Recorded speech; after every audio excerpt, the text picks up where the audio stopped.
I'm Patrick Manning, President-elect of the American Historical Association. It's my great pleasure to welcome you to this, the high point of AHA's annual meeting. And it will be my pleasure to introduce our main speaker. Vicki Ruiz is a distinguished scholar in Latino history, in women's history, and in the articulation of a multicultural approach to U.S. history. Her work adds up to a remarkable collection of individual achievements, and in addition, her career stands as an unmistakable indication of the advances of U.S. historiography in breadth and depth, conveying an interpretation of American social and political history that reflects dynamic, multicultural interaction as a unifying national theme. Vicki herself started out right here in Georgia in a family created out of the mid-century transformation of American life. Her mother, of a Mexican and Hispanic family, and her father, an Anglo airman from Kansas, met and married in Colorado. After the Korean War, they moved to Georgia, and it was there that Vicki joined them. A family business in sport fishing brought movement around Florida until her mother decided that Panama City and the Florida Panhandle would be the stopping point. Vicki grew up there as a voracious reader, attended Gulf Coast Community College, and went on to Florida State University. There she found valuable mentors and took up interest in women's history, African American history, and managed to find books on Chicano studies at a time when each of these fields of study was undergoing a formative surge. She applied and was admitted to Stanford University, arriving to begin graduate study in 1977, working with Albert Camarillo and Estelle Friedman, founding figures in their respective fields of Mexican American history and women's and feminist history. With support from Stanford, she made a summer visit to Guadalajara in Mexico, where she met and interviewed Luisa Moreno. Moreno had been an activist in New York, Florida, and California, and served as vice president of the United Cannery, Agricultural, Packing, and Allied Workers of America, as well as the organizer of a national Latino Civil Rights Congress. Moreno had moved to Mexico along with other activists who had moved there at the height of the McCarthy era.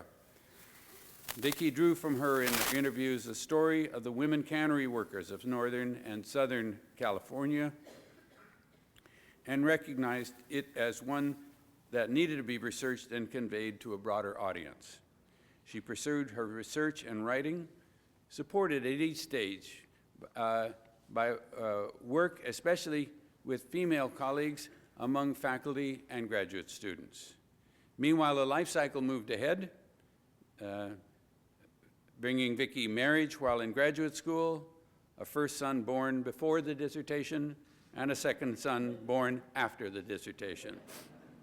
The success of her dissertation brought her a position at the University of Texas, El Paso, and then in 3 years to University of California, Davis, not far from the expanses of almond groves. There she published 2 books in the single year of 1987, the book version of Cannery Women, Cannery Lives, and Women on the U.S.-Mexico Border. The attention brought by these books brought her to Claremont Graduate School in 1992 with a campus-wide full professorship in the humanities. The moves were not over, and in 1995, Vicki and a new husband, this one a keeper, moved to Arizona State. At each institution, she took up departmental leadership and continued her research, as with her 1998 book, From Out of the Shadows, Mexican Women in 20th Century America, Oxford University Press. The response to this book led her to one more move to University of California, Irvine in 2001, where she arrived in a period when the Irvine campus and its history department had reached full maturity after its construction on the empty fields of Irvine Ranch. In thinking over Vicki's life up to the 21st century, I realized that she had lived in places from the Gulf Coast to Northern California, all of which had been at one time under Spanish rule, and where that heritage continued, definitely including Native peoples and, of course, overlaid by incorporation into the USA. This is one way to think about her work. I also realized that I had overlapped with her space. My first teaching job was at Stanford. I spent time on the Gulf Coast. And for the cannery workers, I remembered my childhood time in San Pedro, where I passed women in white work gear as they walked down 6th Street to the ferry across the main channel of LA Harbor to Terminal Island and the canneries. Of course, I saw them before and after work, while Vicki documented the whole experience. Her dissertation and book build a vision of Mexican, Chicano, Latina history. The ethnic terms evolve, but the communities maintain their integrity. It's women's history and labor history, social history, and American history. In the 20th century, and from her base at Irvine, came more books, expanding her interpretive reach in each of the directions she has prioritized. Her books involved collaboration with a growing range of prominent women historians, Latino historians, and social historians. In 2003, appeared a collaborative textbook, Created Equal, A Social and Political History of the United States, co-authored with Jacqueline Jones, Peter Wood, Elaine May, and Thomas Burstelman. There you go.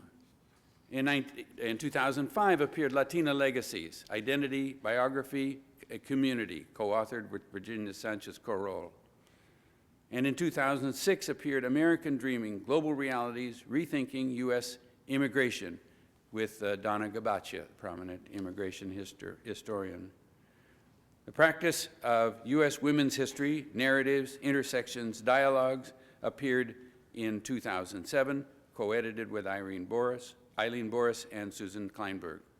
These works reflected and expanded her leadership in research, teaching, and mentoring. More than being in these networks, she was constituting them. And I'm glossing over the numerous articles, the time spent mentoring graduate students. Two more examples, though. In 2009, she was inducted into the Stanford University Multicultural Hall of Fame, and she became, in 2007, a member of the advisory board of the Smithsonian National Museum of American History. She's been called upon since her early days to serve as chair of her departments and programs. From her base in Irvine, she now became a leader of professional associations, president of the Berkshire Conference of Women Historians, 2002, that was a 3-year term, and Organization of American Historians, 2005, leadership in the American Studies Association, and she also served as dean at the University of California, Irvine, for 5 years. So it's not surprising that she should have been called upon to serve as president of the American Historical Association for the year 2015 and a little bit of 2016. Further, as many of her colleagues can attest, she's conducted her presidency with grace, insight, and, when necessary, forcefulness, and leaves an organization that is strengthened by the range of her experience. It's with great pleasure that I introduce you to Vicki Ruiz, President of the American Historical Association.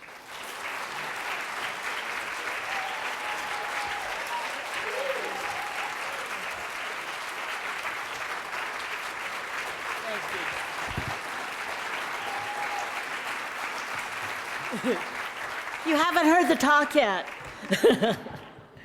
First of all, it's been, in many ways, such a joy to work with the 17 to 20 people who form the American Historical Association, who are really sort of the, all in their warrant of offices at 400 A Street Southeast.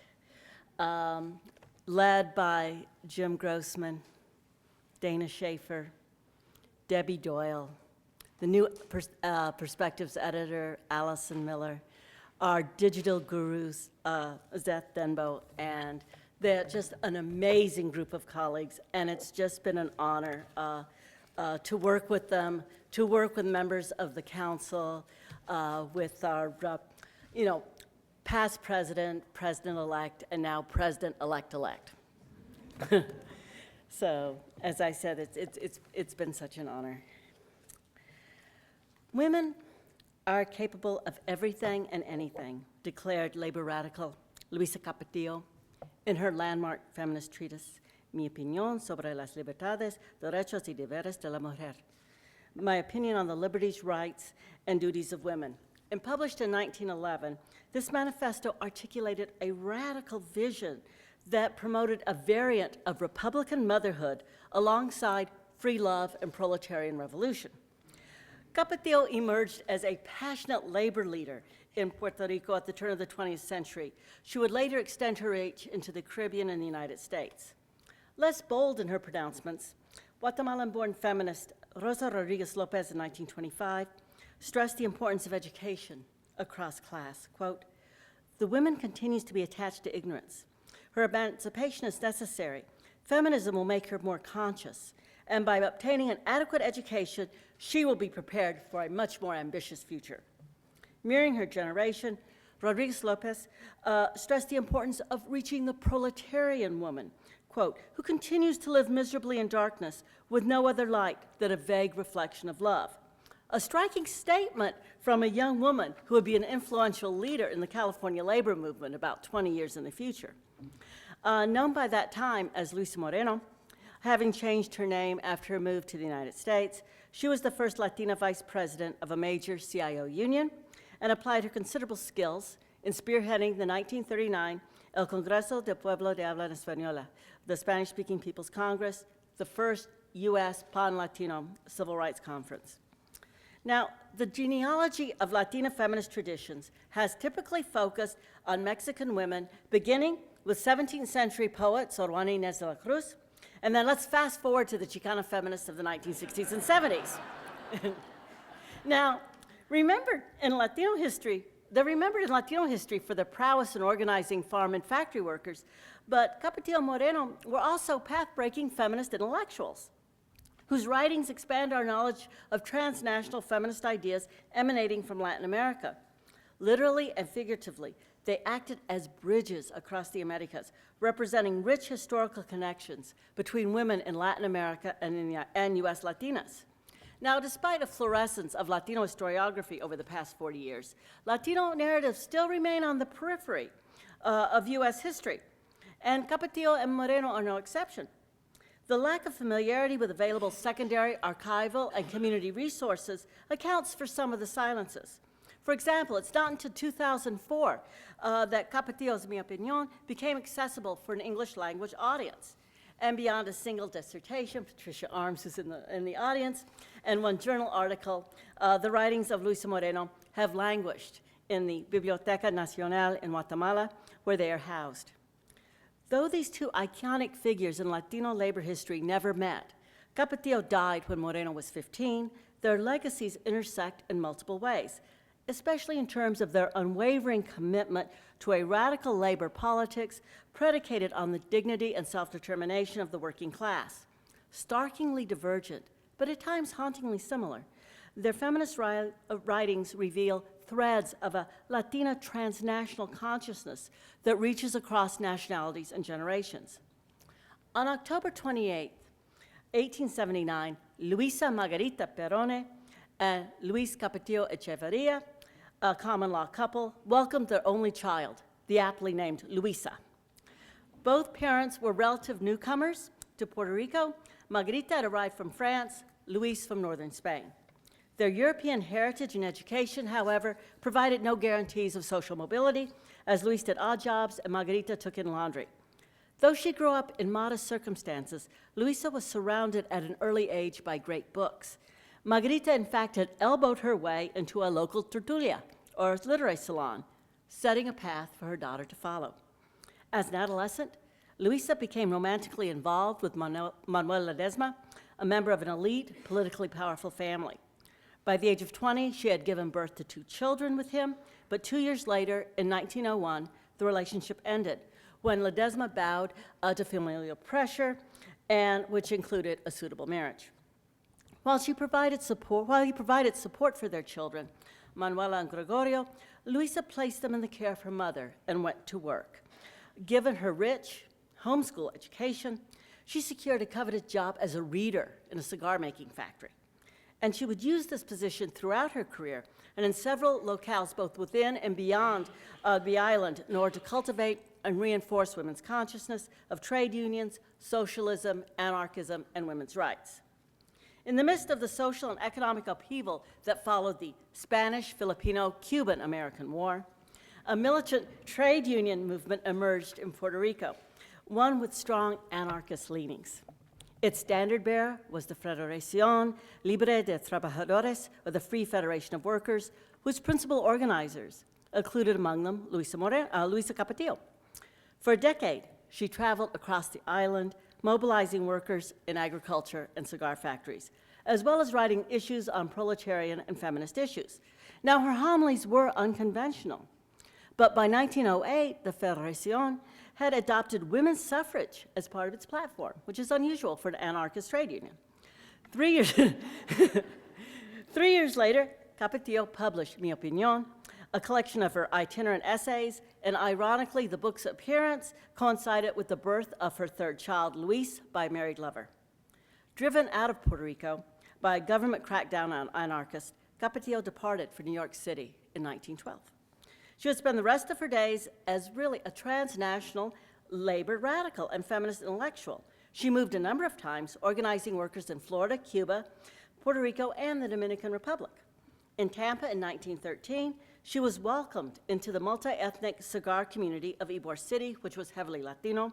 But as historian Nancy Hewitt points out, Capetillo stood out not only for her feminist and anarchist beliefs, but also for her appearance. Whether out of expediency or to blend in with male workers, the comforts, or whether it was comfort, whether it was safety, or whether it was a deliberate political statement, like the Lady Zooters of the 1940s, she dressed in men's clothing, complete with vest and necktie. In Cuba, she was arrested for causing a public disturbance by wearing men's attire. In fact, was deported, in part because of it. But a judge acquitted her of all charges. So she was sort of jailed and said, well, wait a minute, there's nothing in the law that said can't wear men's clothing. Charismatic and passionate, Capetillo proved to be a fearless labor organizer, helping tens of thousands of workers secure significant wage increases, including during Puerto Rico's Great Sugar Strike of 1916. Before her final return to the island, she ran a New York City boarding house and restaurant, dishing up revolution and vegetarian fare. At some point during her many journeys, she contracted tuberculosis, to which she succumbed in 1922 at the age of 42.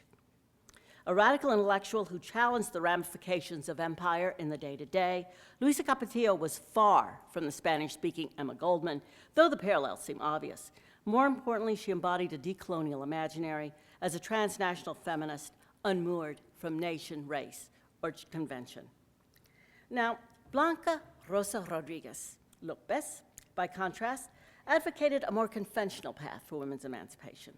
Like other middle-class and elite Latin American feminists, she anchored her hopes in education as the key to securing equal rights for women. Born on August 30th, 1907, she had a most unlikely childhood for a future trade union leader.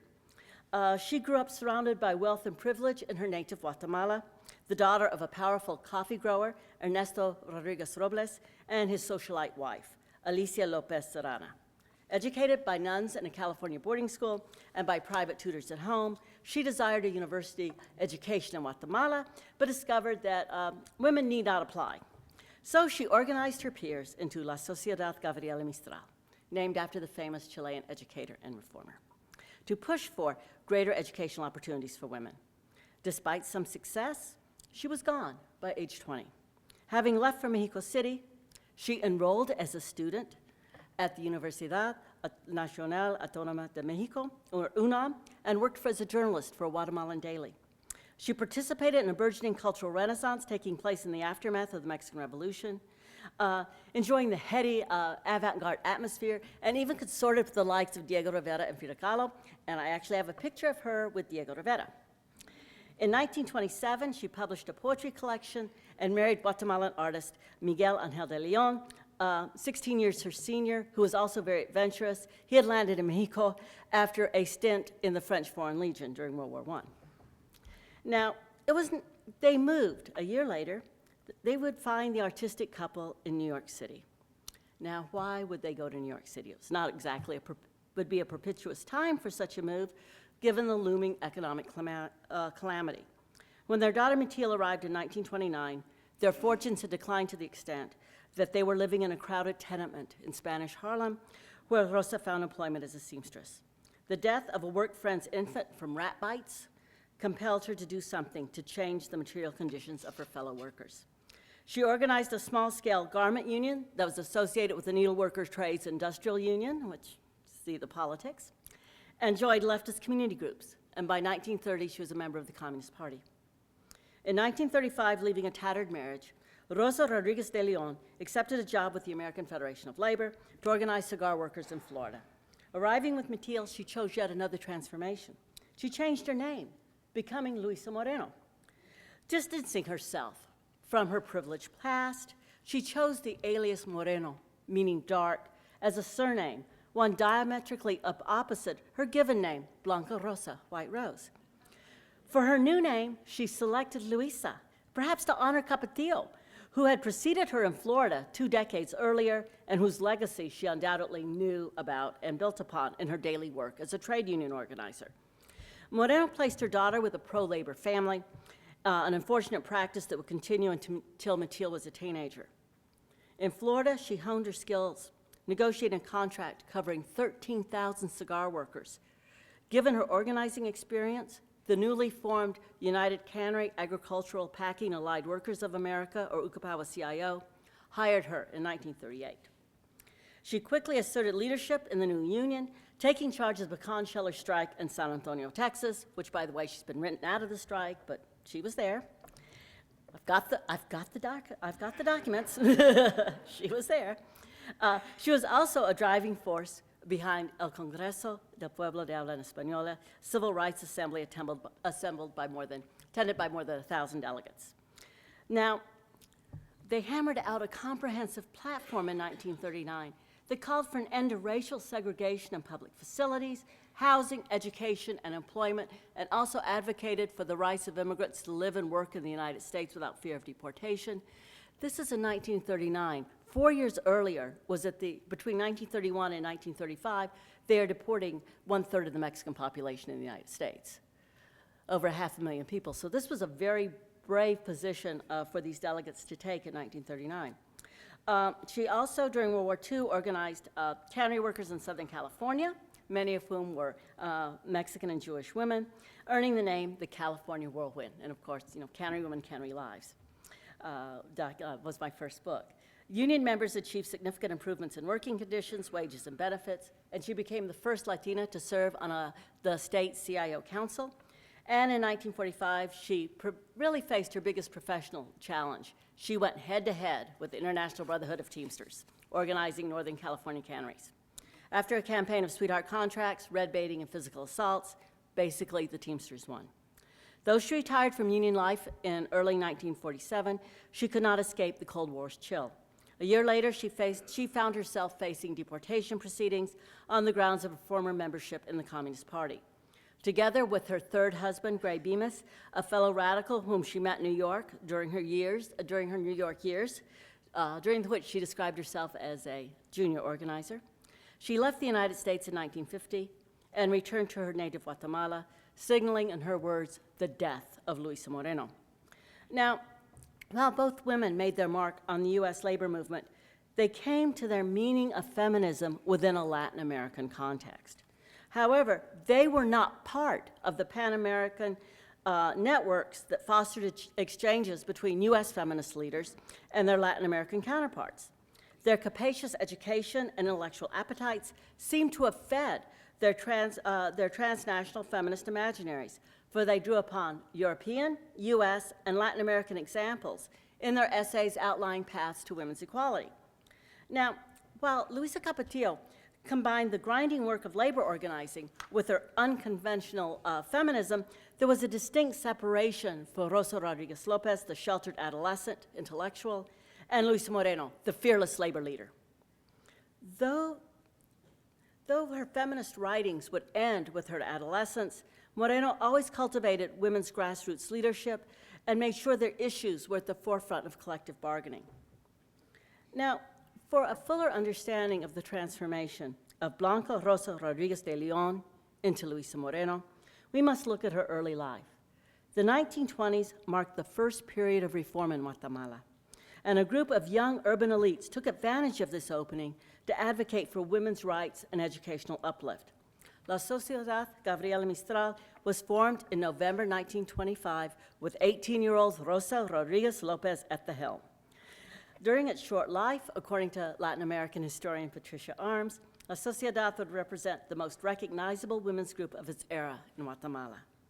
Laden with noblesse oblige, the pronouncements of these adolescent feminists cut both ways, taking aim at the women of their own class, as well as on the plight of the downtrodden. In essays published in Guatemala's national newspaper, this gives you a sense of what these young women's social status was like. They are publishing in Guatemala's national newspaper, El Imparcial, and the literary journal Vida. They decried the intellectual poverty prevalent among their peers. Their articles featured role models of womanly achievement who reflected their own expansive education, from the Greek philosopher Hypatia to French novelist Georges Sand, to Uruguayan physician Paulina Luisi, to the famed Polish scientist Marie Curie. Moreover, they railed against the impact of Hollywood and popular fiction on their generation's tastes. Quote, "What sort of future awaits Guatemalan youth, especially the women? For today, they're nothing but puppets who care only about their friends, their boyfriends, the movie stars, fashion, and dancing." Kardashians come to mind. "We still have time to be educated, to be worthy of something better than just looking pretty," wrote Graciela Rodriguez Lopez, Rosa's sister. Indeed, she would go so far as to characterize such cheap amusements as, quote, "Westerners' opium." Now, the members of La Sociedad Gabriela Mistral also targeted their mother's generation. Those, quote, "useless women caught up in society soirees and petty intrigue." Quote, "Women gossip with our mouths, with our thoughts, with our eyelashes, and even with our hands, and even with our feet." Rosa Rodriguez Lopez leveled even harsher criticism on the pages of El Imparcial for all to read. Quote, "These are mothers by name only, for they have no conscience of their maternal condition. How many of them abandon their children as stupid servants for a life of frivolity or laziness?" For the Rodriguez Lopez sisters, these observations struck home. In an interview later in life, Rosa remembered her father as a real person, but her mother as a peacock, who never emerged from her boudoir till about 11 o'clock in the morning. To promote the educated woman, the members of La Sociedad opened a small library filled with classic literary texts that would instruct and inspire. Quote, "La Sociedad Gabriela Mistral aims to educate women, to train her so that she can take part in the great game of life. Why should there exist an educational difference between women and men? To prepare themselves for, quote, the world and the household, women should have knowledge of proper grammar, literature, and foreign languages, as well as child development and, quote, hygiene," an umbrella term that, of course, included sex education. On a more abstract level, education would purify women and make them companions, not objects or properties of men.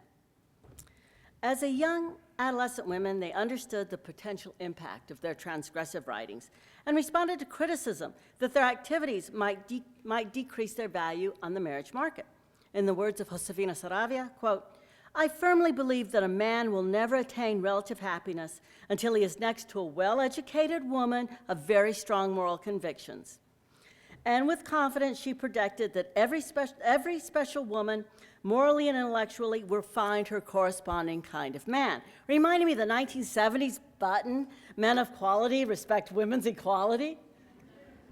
Now, cloaking their efforts in a rebozo of enlightened motherhood, these young feminists emphasized the value of education, from literature to child development, as essential in creating, quote, "noble citizens for the homeland." Fusing maternalism and feminism, Sociedad members claimed and valorized their place and their obligations as well-educated women.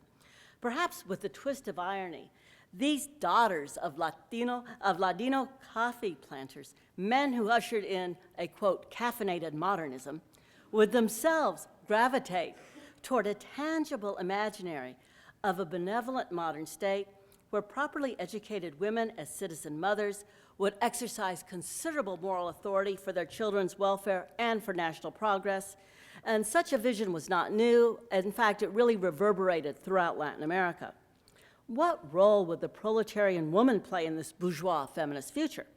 Here's where the Sociedad members made their boldest claims.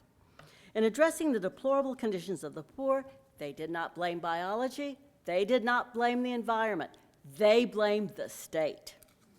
It is the government's obligation, the same moral and material obligation that a father has with regard to his sons to deal with the progress and cultures of its people.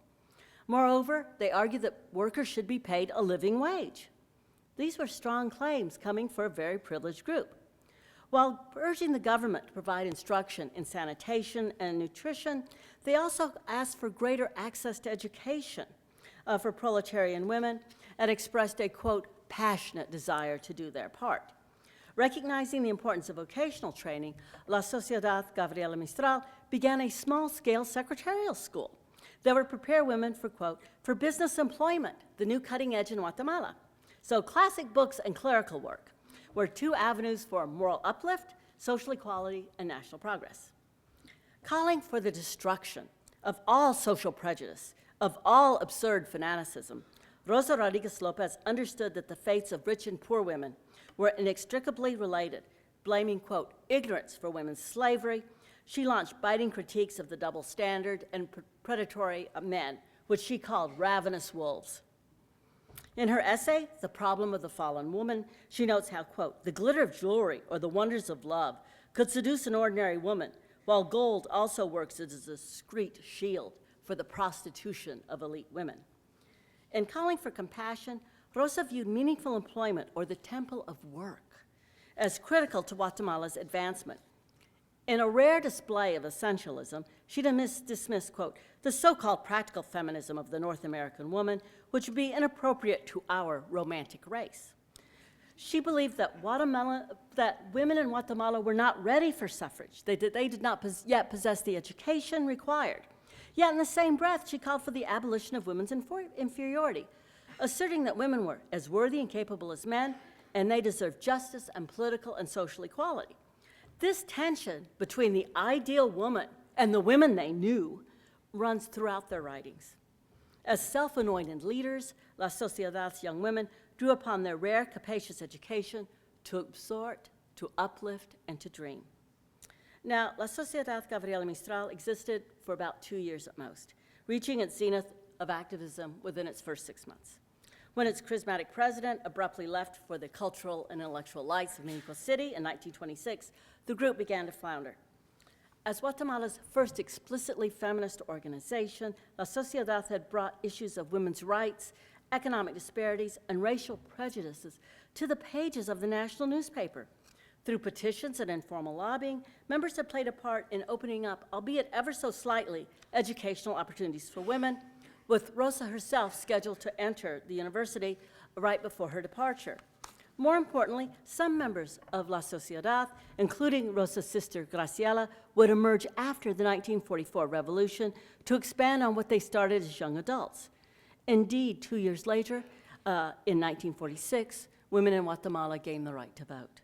In a 1949 interview, Graciela reflected on the decline of La Sociedad Gabriela Mistral, explaining that after the initial burst of enthusiasm, many of its members lost interest and, quote, the society quietly faded away.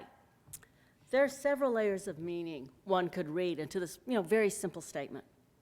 First, as adolescents, they grew impatient for results. Perhaps in their privilege, they did not recognize that reform rarely occurs overnight. Also, they did not anticipate the level of criticism they would receive from educated elite men whom they assumed would be their allies. Now, it was one thing for the men of La Generación de 20 to encourage women to become more well-read, but quite another to support their budding aspirations of social and political equality. Indeed, these feminists, like their counterparts in other parts of Latin America, went out of their way to assure their readers that they were not, in Rosa's words, smug women of letters or mannish suffragists. Perhaps they too buckled under familial or political pressures, given their pronouncements on poverty and government culpability. Catholic priests, no doubt, looked askance at the not so lightly veiled anti-clerical observations that cropped up in their published essays. In addition, the organization did not replenish its membership, in relying instead on a tight, sort of childhood cohort of friends. Nevertheless, the Sociedad did lay the foundations for future work. Now, why did she leave, especially when the grasp of education in Guatemala was within her grasp? I would argue that despite her youthful activism, she understood her family's place in Guatemala. Its social and cultural class expectations really weighed heavily on her own future. When one of her siblings married, her father had the fountain in the family compound filled with champagne, Veuve Clicquot to be exact. Not cheap stuff. For Rosa, there was no retreat, no returning to the life she had so passionately critiqued. But her departure was more than an act of rebellion. She sought to pursue her gifts as an intellectual and poet in Mexico City, and motivation aside, traveling unchaperoned was a radical act that would begin to mark her as a prodigal daughter for the remainder of her life. For the remainder of her life, she was always sort of, in Guatemala, sort of the black sheep of the family. One admirer considered her a bright light in women's literature, both in her home country and throughout Latin America. Like most writers, Rosa Rodriguez Lopez treasured her good reviews. And throughout her many journeys, she kept a small bundle of news clippings and correspondence.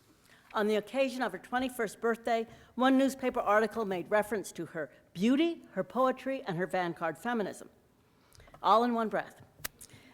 In the course of her transnational feminist journey, Rosa Rodriguez Lopez would invent and reinvent herself. A decade after leaving Guatemala, she would take Luisa Moreno as her professional name, as she fashioned a new persona. In doing so, I would argue she conjugated her identity. Conjugating one's identity entails a self-reflexive and purposeful invention or inflection of one's sense of self, taking into account constructions of race, class, culture, language, and gender. Simply put, Rosa made strategic choices regarding her class and ethnic identification in order to facilitate her life's work as a labor organizer and civil rights advocate. With her light skin, education, and flawless English, she could have passed as a white woman of ambiguous heritage.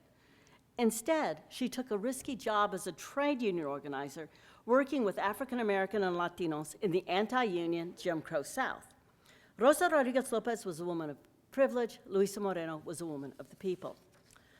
While Moreno's work as a labor leader echoed the legacy of Luisa Capetillo, Capetillo's anarcho-feminism, rooted in the politics of the body, could not be replicated. For Capetillo, women's autonomous control over their bodies was essential for liberation. In mi opinion, she argued that, quote, women get married only to follow the custom, and men do so to have a helper or slave. Quoting French feminist Madeleine Vernet, she wrote, quote, the slave can never love the master. In her utopian view, men and women would come together as virgins, establish loving, committed relationships without the sanction of church or state, and perhaps, her parents' thinking, her parents influenced her thinking, which was in line with her anarchism. Nancy Hewitt offers another explanation, that Capetillo's disappointment with Manuel Ledesma, quote, fueled her critique of traditional marriage, motherhood, and family. Indeed, in a letter that she wrote to Ledesma in 1911, reveals her, quote, yearning for him, which she said, quote, destroyed my illusions and cruelly mortified me, beset by desire to have the one who made life bloom in me, sprouting into two souls, product of my spontaneous love without fetters. Speaking from her own experiences, Capetillo claimed that women were ultimately responsible for their own happiness. By turn, feminist manifestos and advice manual, Mi Opinion has the cadence, reminiscence of 19th century prescriptive literature, in which scenarios are presented and guidelines for behavior offered, sort of gendered parables, so to speak. If a woman has a neglectful spouse, for example, And in, quote, in her solitude, she finds comfort in the arms of another man. She should not be blamed or punished, quote, for following her natural impulses. Thank you.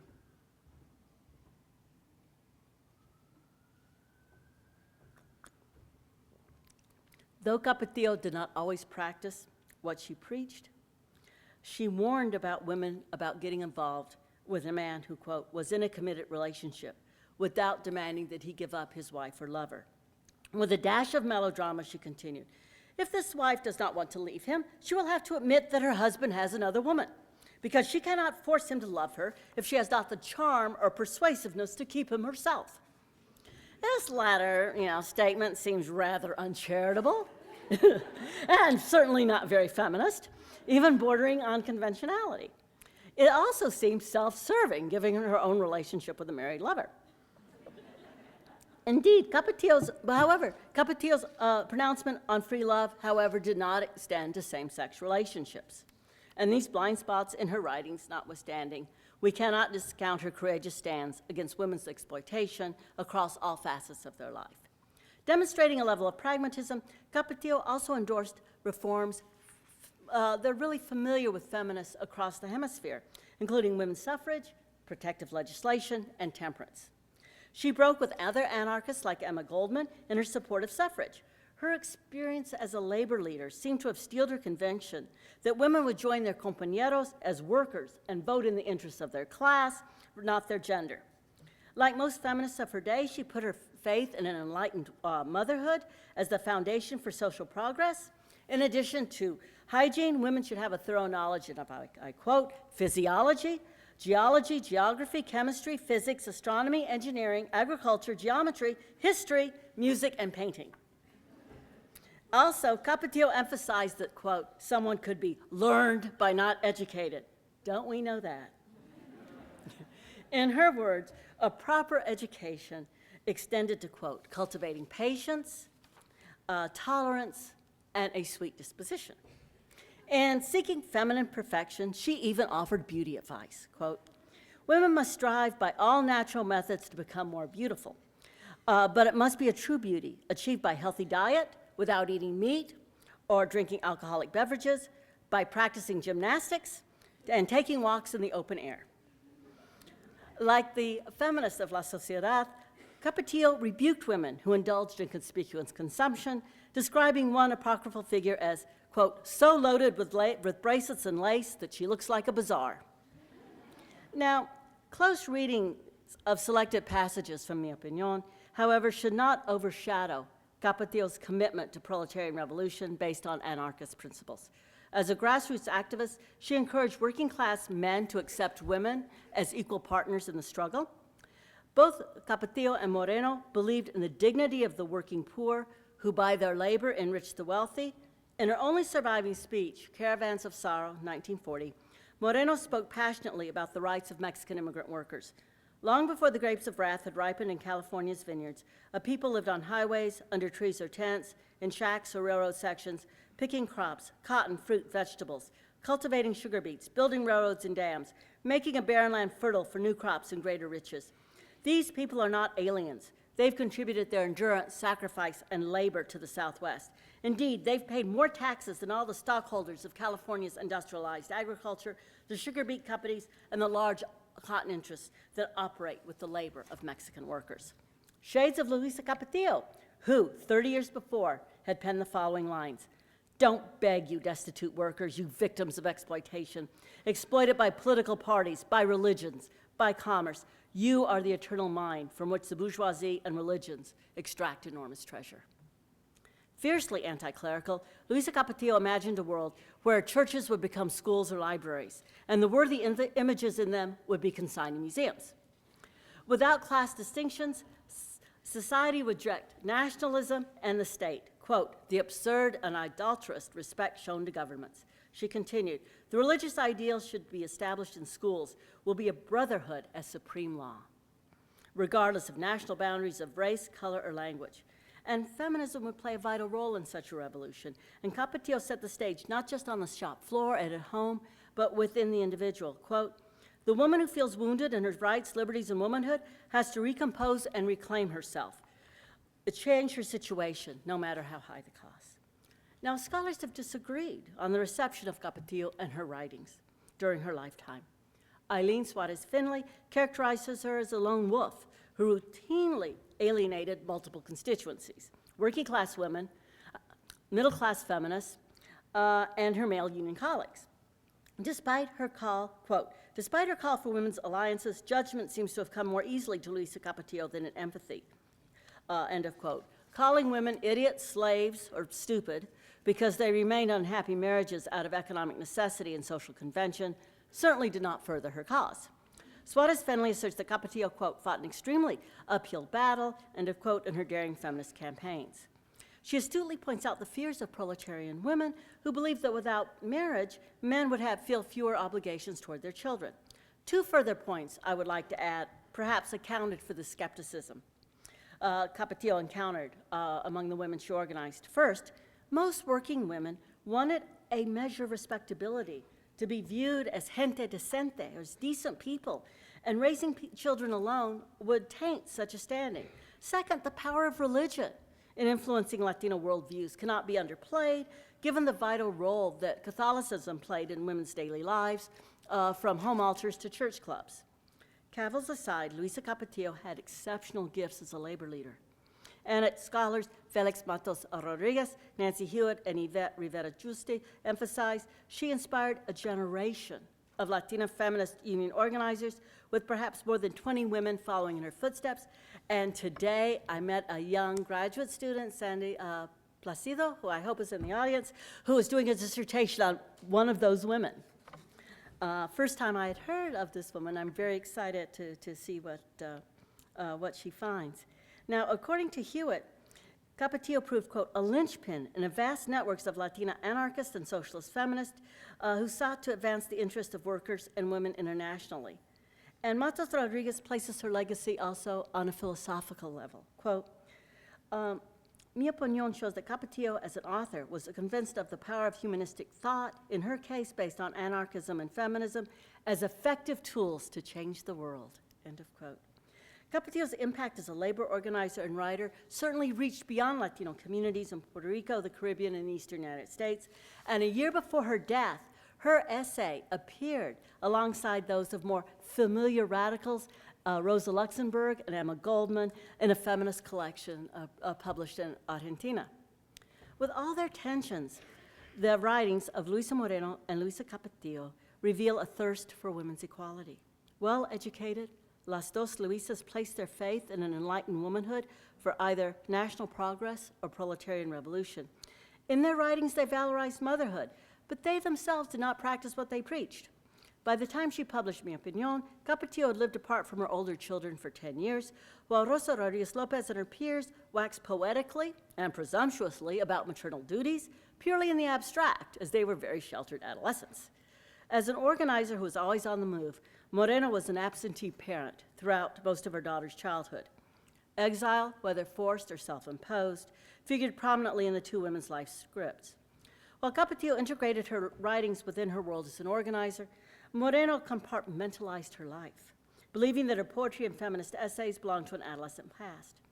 As she fostered women's rank-and-file leadership and incorporated their issues at the bargaining table, she practiced a labor citizen model, a feminism grounded in their experiences, not hers.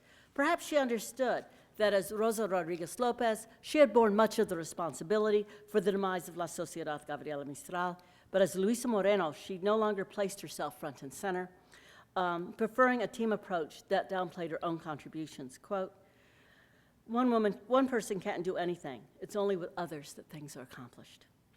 Luisa Capetillo certainly fits within the decolonial imaginary, as defined by such scholars as Emma Perez, Alicia Camacho Schmidt, and Patricia Schechter. Indeed, the fiercely anti-colonial Capetillo challenged the dominant ordering of schemas of modern society, such as the binaries of colonizer, subaltern, citizen, alien. The women of La Sociedad Gabriela Mistral certainly fall outside the decolonial paradigm, but within the constraints of 1920s Guatemala, their pronouncements were indeed quite radical. In interviews given later in life, Luisa Moreno underscored her feminist identity as a leader in La Sociedad, but she claimed that she did not consider herself political during her youth in the capital cities of Guatemala and Mexico. In the United States, her advocacy for the rights of workers, especially immigrants, certainly did challenge the state, a fact that was not lost on the Immigration and Naturalization Service, which began to track her movements beginning in the late 1930s because of his work as a labor leader, civil rights activist, and for a time a member of the Communist Party. In preparing for deportation hearings, which resulted in her departure in the United States in 1950, Moreno clearly articulated her own legacy. They can talk about deporting me, but they can never deport the people with whom I've worked with whom things were accomplished for the benefit of hundreds and thousands of workers, things that can never be destroyed. Though they shared a common vision of labor empowerment and gender equality, Capetillo Moreno embodied divergent styles of self-representation. Capetillo, whether as an act of camouflage or as a deliberate political statement, at times wore men's clothing. Her bold pronouncements were thus not limited to her words and deeds, but also found expression in her public appearance. In contrast, Moreno could never quite escape her upbringing, as reflected by the terms cannery workers used in referring to her, a real lady, a classy dame, which suggests a cosmopolitan bearing. A romantic woodcut depicts Moreno in action, carrying Union leaflets into the fields. She sports a fashionable, immaculately coiffed hairstyle, a business dress, and kitten heels. More than a selfless labor heroine, Luisa Moreno was above all an elegant radical. In No Turning Back, Estelle Friedman breaks through the familiar episodic approach to women's activism, one defined and confined by region or temporal period, by her deliberate global framing of issues and her construction of thematic cross-cutting conversations. Conceptualizing feminism as circuits of knowledge, resulting in generative connections as well as fissures, I think opens up the field in exciting, creative ways. Historically, Latin American feminists have also had ties with other cultures that served as beacons. Or as distinguished historian Asuncion Lavran has explained, Latin American feminists developed a strong vocation for internationalism, not only as an intellectual orientation, but as a validation for their aspirations. Though they worked outside of established Pan-American or Pan-Latin American feminist networks, these two radical intellectuals were influenced nonetheless by these international circuits, especially by feminist writings and deeds emanating from or filtered through the Americas. They frame their advocacy in their own circumstances and in their hopes. They are two powerful examples of many Latina transnational feminists who've contributed to a more expansive view of gender equality on a global stage.